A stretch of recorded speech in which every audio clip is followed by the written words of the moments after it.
ఓం నమో నారాయణాయ. ఈరోజు మనం దర్శించబోతున్నది శ్రీరంగం. శ్రీ రంగనాథ స్వామి ఆలయం. భూలోక వైకుంఠం అని పిలువబడే అత్యంత పవిత్రమైన దేవాలయం. చెన్నై నుంచి ఎలా చేరుకోవాలో చూద్దాం. చెన్నై నుండి రెగ్యులర్గా తిరుచి లేదా శ్రీరంగంకి ట్రైన్స్ అందుబాటులో ఉంటాయి. లేదా చెన్నై కీలంబాకం బస్టాండ్ నుంచి బస్సెస్ కూడా రెగ్యులర్గా ఉంటాయి. తిరుచికి అయితే మనం ఫ్లైట్ ద్వారా కూడా చేరుకోవచ్చు. తిరుచి ఎయిర్పోర్ట్ నుంచి మనం ఆటో కానీ లేదంటే క్యాబ్ ద్వారా వితిన్ 30 మినిట్స్లో మనం శ్రీరంగం చేరుకోవచ్చు. బస్ స్టాండ్ లేదా రైల్వే స్టేషన్ నుంచి అయితే 20 మినిట్స్లో మనం చేరుకోవచ్చు. మనకి రెగ్యులర్గా బస్సెస్ అందుబాటులో ఉంటాయి. శ్రీరంగం ఆలయం చరిత్ర.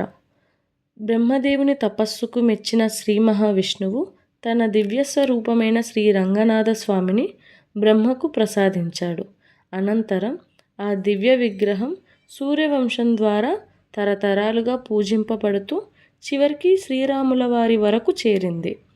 అలా లంక యుద్ధం తర్వాత భక్తి సేవలకు మెచ్చిన శ్రీరాముడు విభీషణుడికి శ్రీ రంగనాథ స్వామిని బహుమానంగా ఇచ్చాడు. కానీ లంకకు వెళ్తూ మధ్య మార్గంలో సంధ్యావందనానికని కావేరీ తీరంలో విగ్రహం నేలపై ఉంచగానే అది కదల్లేదు. అప్పుడే స్వామి వాణి వినిపించింది. ఇదే నా నివాసం అని పలికాడు స్వామి. అలా వెలిసినదే శ్రీరంగం, భూలోక వైకుంఠం. ఈ ఆలయం చోళుల కాలంలో ప్రారంభమై పాండ్య విజయనగర నాయక రాజులు మరింత విస్తరించారు. ఈ ఆలయం 156 ఎకరాలలో విస్తరించి ఉంది. గర్భగుడిలో అనంత శయనంలో శ్రీ రంగనాథ స్వామి దర్శనమిస్తాడు.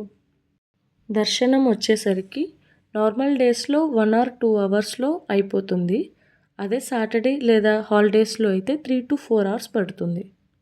శ్రీరంగం ఆలయంలోనే రామానుజాచార్యుల వారి శరీరం స్వయంగా సురక్షితంగా ఉంచబడి ఉంది. మనం రామానుజర్ వారి దర్శనం కూడా చేసుకోవచ్చు. సో ఇది మాత్రం ఖచ్చితంగా మిస్ అవ్వకండి. దర్శనం చేసుకున్న తర్వాత 50 రూపాయల గోపుర దర్శనం మాత్రం అస్సలు మిస్ అవ్వకండి. సబ్స్క్రైబ్ చేసి లైక్ చేయండి.